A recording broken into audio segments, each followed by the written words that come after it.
Welcome to Better Sex, where you get the information and inspiration to create and enjoy your best possible sex life. Join your host, sex therapist Jessa Zimmerman, as she brings you expert guests, helpful tips, knowledge, and strategies to improve your intimate relationships.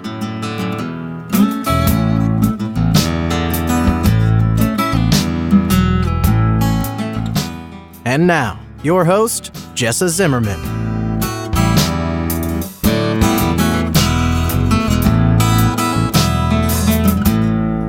Hi, everybody. I'm Jessa, and I'm so happy you're here for this episode of Better Sex.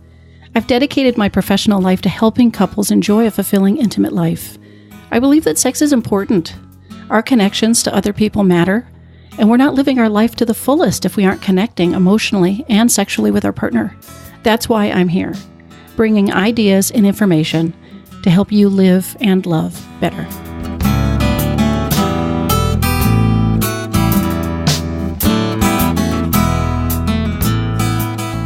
Hi, welcome to today's episode of Better Sex Podcast.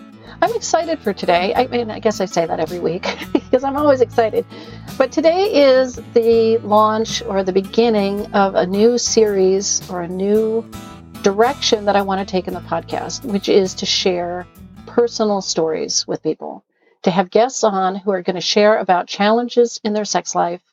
You know, what happened, what were they up against, and how did they transform?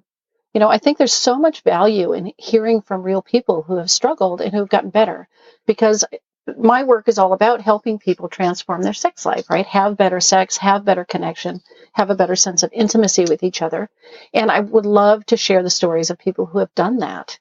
I'm not going to use my clients for this because of confidentiality reasons and things like that, but I'm looking for people willing to share their story.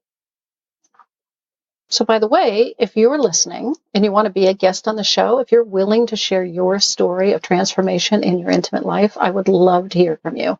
There is a form on my website, bettersexpodcast.com, easy place to fill out and get in touch with me if you're interested in being on the show. So today's guest is Alli, and she's here to share her story of sexual trauma, rape that happened when she was 22 years old. The kinds of impact that had on her and her journey to a really happy marriage and thriving sex life. And it's also a little bit of a journey about her spirituality, because she came into the situation with a lot of sexual shame and I guess I would say sort of burden or baggage around sex, and then went through a lot of, gosh, I don't quite want to say religious trauma, but there was difficulty for her in her religious and spiritual life after the rape. And that has also come to be pretty resolved for her, just like her sex life. So she's here to share her personal story, her personal journey. It's a great conversation. I'm really looking forward to sharing it with you and sharing more in the future too.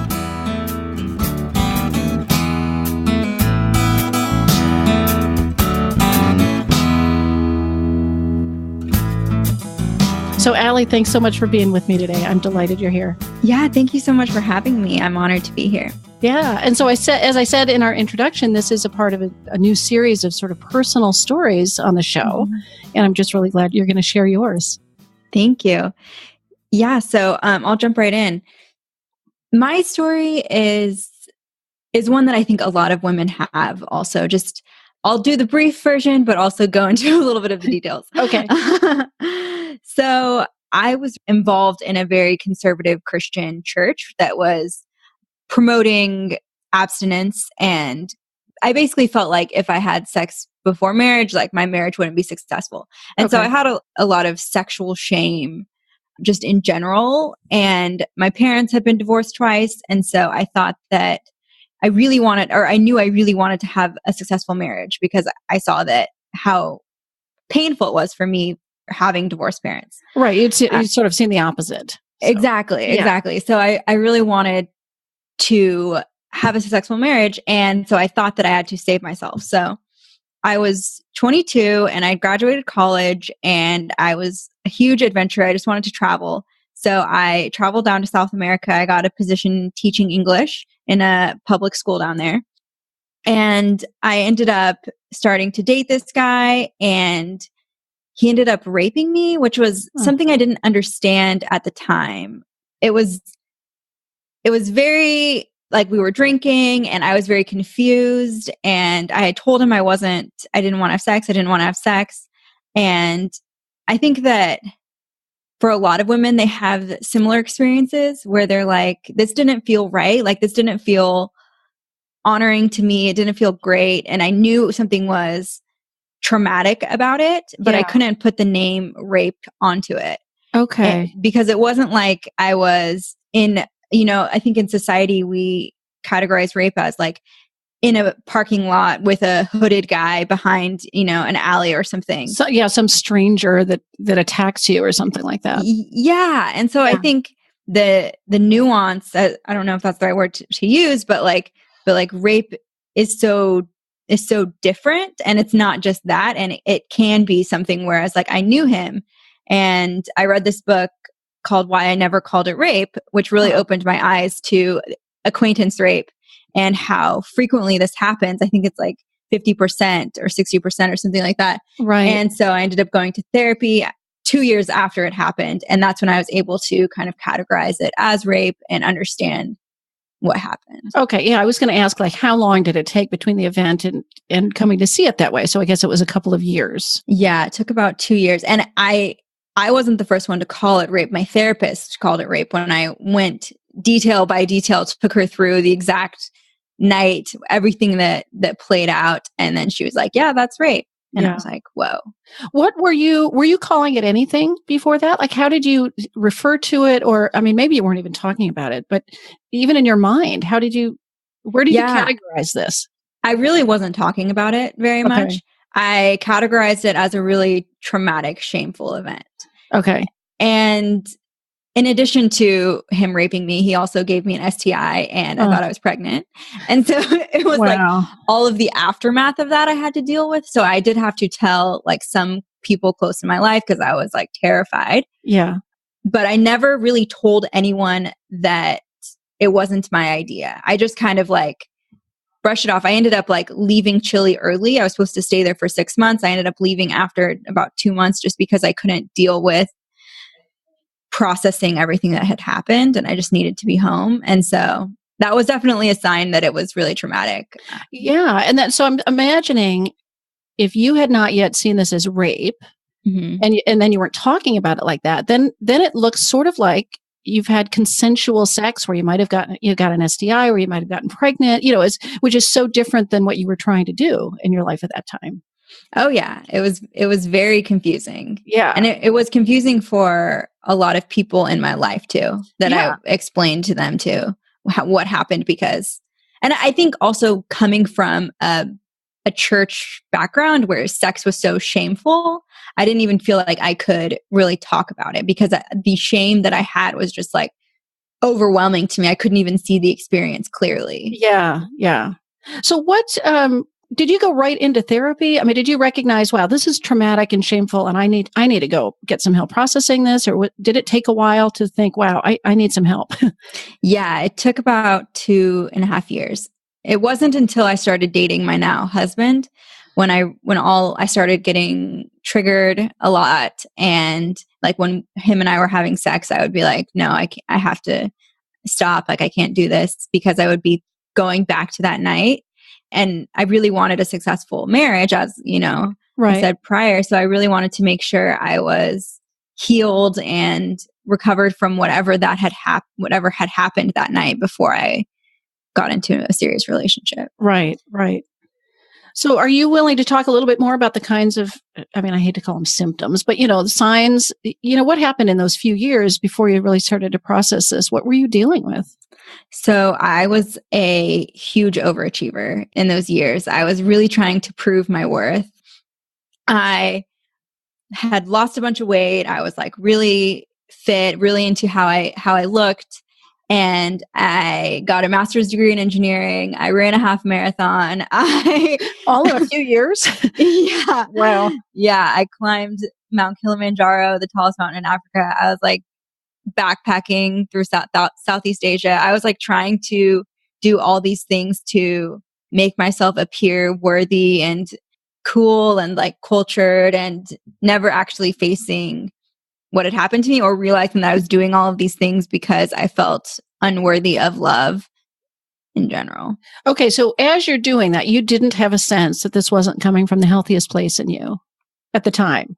I didn't have a sense until like the end of it. As I was finished and I was like, okay, what's next? I was like, this can't be healthy if I always have to be going for what's next. Like I can't just be content with what I have. I always have to be going for the next thing. I was like, this is rooted in something else. Okay. That makes sense to me too. That, while you're doing this, because those are achievements, right? That people could be doing and feeling great about. But all of a sudden it's like, wait a minute, there's some hunger or hole I'm trying to fill or something like that.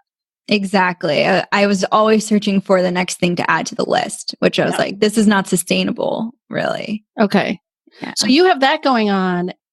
I mean, I guess lay out the timeline a little bit for when you met your now husband and when you were starting to have those sort of sexual repercussions of the event. Like if all this happening at the same time, you're trying to climb mountains and you're being triggered in sex and like.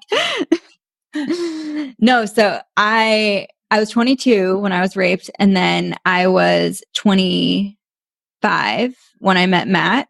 Okay. And then I was 24 when I graduated with my master's degree. So it was like in between 22 and 24 when I was really doing all the achievements, and I was doing a lot of the traveling and the hiking like in between school breaks. And I was working while I was going to graduate school too. So I was kind of like trying to do it all. And then I met my husband and I got settled in a job and I started making money and I started feeling really safe. And I think when I was starting to feel safe and I felt like unconditionally accepted by Matt, that's when I was able to really look into what happened because I was in a safe spot. Right. So tell me a little bit more about that transition and that process then of starting to look at what happened to what did you go through emotionally? It must have been a wall up when you heard the word rape. I mean, obviously the experience was really traumatic, but then I have to imagine there's a real impact when you recognize what really happened. It felt really good, actually. I was like, finally, I can take that shame off of myself and put the blame or the experience rightly on my perpetrator and not have to carry this around like it's something that is it's not meant for me to hold on to. And so I think that so the process was I kind of started getting triggered. I started realizing these things were popping up and I was like, I'm just going to go talk to a therapist about it, see. And that's when I went and I started going to therapy and we talked through it all. And really like my therapist was completely, I purposefully went to a female therapist and she was completely like non-judgmental. And that's what I think also was really helpful is just, I specifically didn't go to like a Christian therapist because they didn't want to have to deal with the religious shame-based tactics that some may use. And so, right. Specifically went to a non-religious based therapist. Right. Okay. And so when she uses the word rape and you recognize that's what it is, what I'm hearing you say is that was freeing, right? Mm-hmm. Like this is a relief. Like, oh, I've been carrying this burden when I didn't have to. It was extremely freeing. Wow. And then being able to talk about it. And like I've talked about it online, I've talked about it just with family and friends and explained to them actually how it happened. Then that took a whole nother level of shame off of myself. Oh, okay. And it really helped me to own my power in it and take back my power. Cause I think the experience of rape is so disempowering. And so when I can take my power back in the case of telling my story and sharing it and empowering and inspiring others to find freedom in their stories, that takes some power back. Yes, absolutely. For myself. Yeah. Yeah. And there's something about, proclaiming something in the light, that the shame crumbles. Like it just can't live in the light, Yeah. So if you can just talk about it, it's like there's no room for shame. Exactly. At least over time, I suppose. Mm-hmm.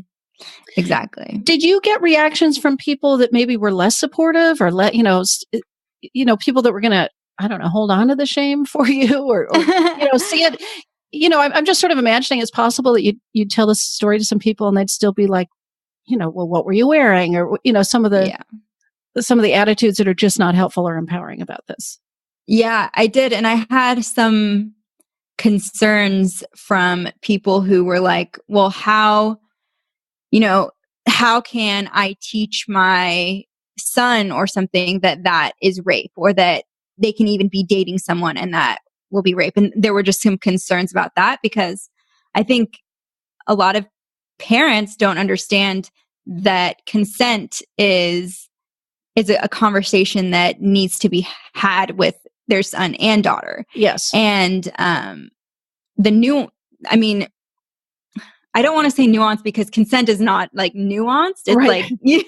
But in some cases, if the girl is drinking, even if they're dating and she has had sex with him before like that, and she says no that night, like that is still rape. Right. If he, and so I tried to explain that consent is an ongoing conversation that needs to be had with kids. And I think it comes from a place of not understanding the importance of consent. And I don't know, I think now that the Me Too movement is happening, a lot more conversations are being sprung up about it. And yeah, and thank goodness. I mean, it's so important. And actually, I don't know if you know this, but my very first episode was about consent. Oh, awesome. And it's so important. And you're right, it isn't nuanced. If it feels nuanced, you haven't gotten the clarity you need. I mean, in an individual encounter, right? Like if it seems subtle, you need to ask more directly. Exactly. Yeah, exactly.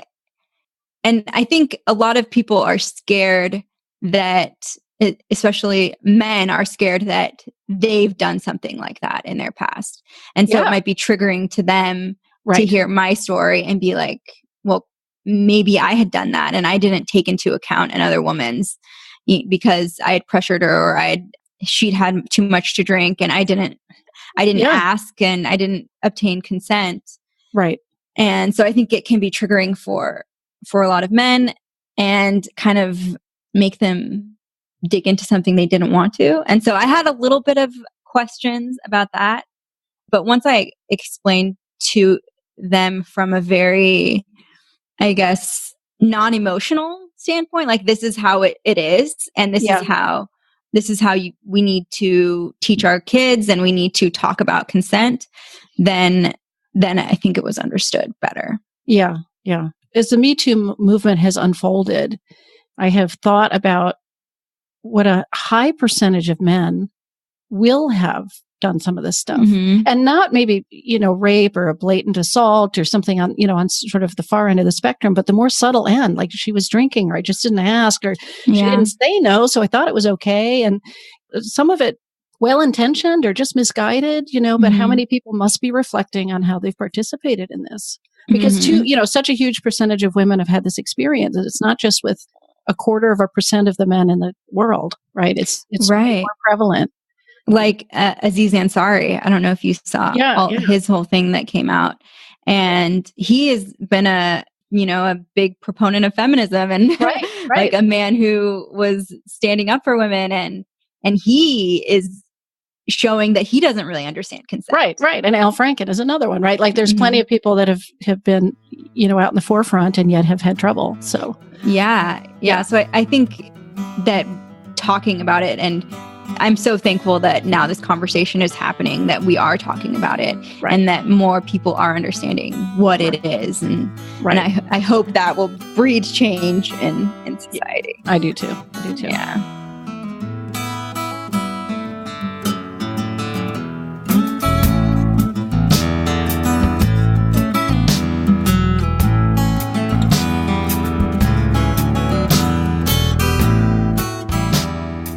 Okay, just taking a quick break.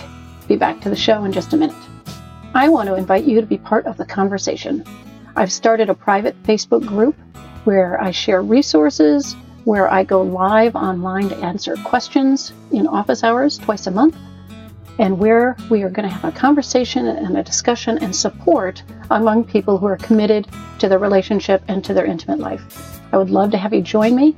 You can find the link at bettersexpodcast.com/community.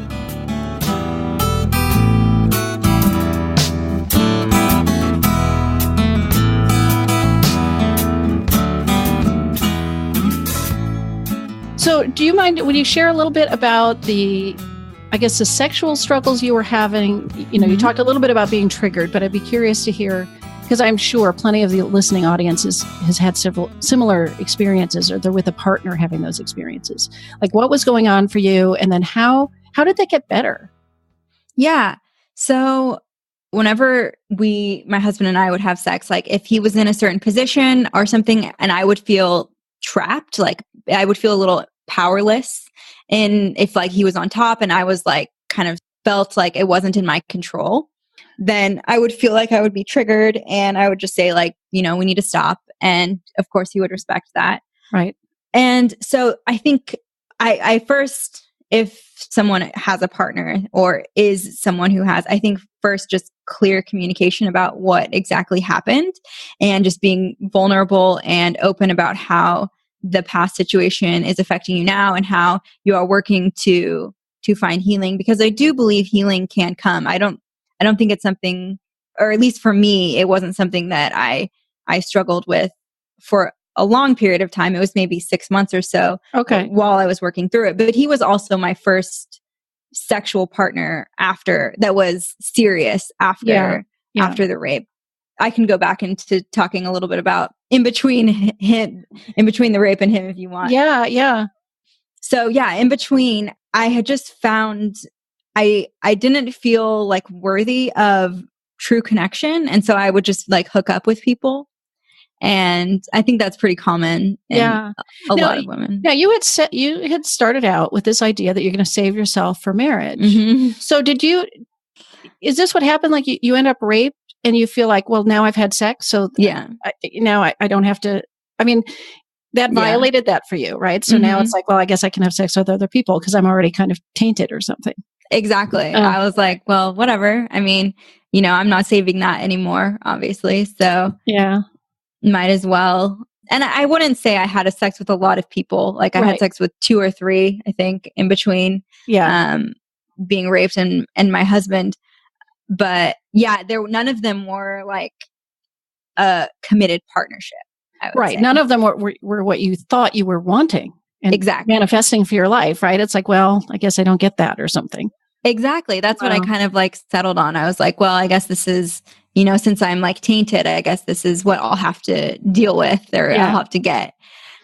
So then I was being triggered. And I think the thing that helped us to heal as a partnership was just really communicating openly every time something happened. And if I felt triggered, not hiding it and not trying to like pretend it's not happening, but being like, okay, we need to stop. Like, and seeing him respect my power and respect me really empowered me to heal. Okay. So. All right. And when now I'm thinking about when I'm working with clients a little bit, when something comes up and a sexual encounter needs to end, or at least the intercourse part of it, what would you guys do? Because, my clients get into trouble when at that point it's like a screeching halt. And it's like they get up with a sense of failure or something, right? Which is not helpful. Yeah. It's sort of like, well, one part has to end, but the whole thing doesn't have to end. Your sense of connection with each other doesn't have to end. So it sounds like you and your husband dealt with that in a constructive way. Yeah. Normally we would just like cuddle and talk about what happened and why I'm being triggered by it. And, he would ask like what he can do to help or, we would continue communicating and continue in the intimacy. It just wouldn't be sexual per se. Right. Right. Yeah. And so was it just a matter of repetition and time that you stopped getting triggered? Like, yeah. And I think that going through therapy and talking through it with another party was very in conjunction with being completely open with him. Right. Okay. So, yeah. Okay. Cool. So how did you go from, hookups and I'm not worthy or I don't get this, to finding what apparently is the love of your life, right? There must have been was that in therapy too, that started to shift and you're like, wait a minute, I do get this? Yeah. Well, I don't feel like I got it. Like I definitely wouldn't feel like I was together or understood my worthiness whenever we started dating. So I want to preface saying that I definitely broke up with him twice because didn't believe that he would actually like love me and want to stay with me. Oh, wow. Okay. So there was still some work to do. Yeah, there was definitely a lot of work we did together in the first year of our relationship that he helped me to see that I was worthy of his commitment and his love, and that he wasn't just here for the sex, and he wasn't just here to leave, or, he didn't care. And also show me that he cared about my past, but he didn't use any of my past as like a tool for resentment, or, Right. I've seen some relationships do that. So yeah, I think working through it together finally made me realize that I was worthy. And that's hard for me to say because I'm like a feminist and I want to be like, I figured out I was worthy on my own and I didn't need, a man to help me see that. But that was my journey, is he was really helpful. Well, and I don't even know if it's so much about a man, right? It's just another person. Like Yeah, so much of our stuff is relational, and who we are in a vacuum is very different than who we figure out we are connecting and interacting with other people. That's so true. Yeah. In fact, I'll say this to people sometimes. It's not like you can't sit by yourself or on a therapist couch without your partner and think you're going to work this out. Like ultimately it has to be done with your partner. Some of the things that we're up against. Yeah, that's definitely true. Yeah. Yeah. And so I think you also wanted to just sort of speak to, the religious, spiritual aspect of this for you, because I don't know what happened to your spirituality along this path too, but that's come back to a place that you feel really good about also, right? Yeah. So after I was raped, I couldn't even go to church. Every time I would go to church, I would just like be so mad at everything they said. I would feel so judged by them. And I know that was how I was perceiving it because of my experience. But that was how I was feeling. And I honored that by not going to church at all and really trying to figure it out on my own. And finally, after going through therapy and feeling healed from it all, I do feel like I have a relationship with God now. I don't feel like it is as dogmatic. I guess that would be the right, like as by the book as it was prior, because I don't feel like right now I am using religion as a way to justify my worthiness, which is how I think first I used that. I used my virginity and my religion as a way to say I'm worthy of love and acceptance. And then I used my achievements and and now I feel like I'm finally at a place where I am just understand my worthiness as an individual. I don't need some external religion or achievement to justify that. Right. So it's a little bit weird to me because I definitely don't go to church every Sunday and I don't read my Bible all the time. But I do pray and I feel like in connection with God and with the Spirit. So yeah, I'm really happy with where I'm at, but I wouldn't say I'm like religious. Yeah, but I mean, to me, what seems to matter is you're happy with where you at. You found your place in this, right? In a way that feels empowered and healthy for you. Exactly. Yeah. So I definitely had to heal from a lot of the shame I felt from the church and let go of that, because I still, if I go to church and I hear a message on like sex before marriage, I'll kind of grit my teeth and be like, really, are we, is this really important for us to be spending our time when, there's people starving and there's other more noble things we can be talking about rather than just like following the rules. That's just my heart behind it. But as I was healing from the rape, I feel like I was also healing from my own shame towards the church. Right. So, right. Yeah. So to wrap up, what advice would you give to somebody who's, been raped or struggling with something similar, and has these blocks and maybe hasn't gotten to the place where you've gotten? I would recommend seeking help from a trusted friend, counselor, someone who you trust, though. I think especially stories of rape are very they're very personal. And so be careful with who you share that with, because it won't always be received with grace and kindness. And so I would recommend seeking out someone who you know you can trust with your story and sharing that with them. Yeah. Thank you for that. Yeah. Yeah. Of course. Well, thank you so much for being with me today. I'm really glad we had this conversation. I know. Thank you so much, Jessa. This is wonderful. Great.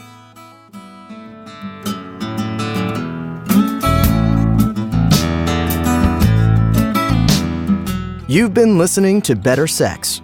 Please visit our website, bettersexpodcast.com, for show notes and additional episodes.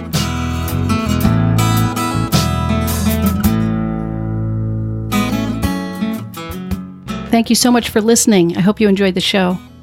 If you found that this episode resonated with you, I would love to hear from you. You can leave me a comment on the episode page. You'll find a link in the episode description. And if you've got time, again, please visit iTunes, subscribe to the podcast, and consider rating and reviewing the show. That's what helps other people find us. Thanks so much. See you next time.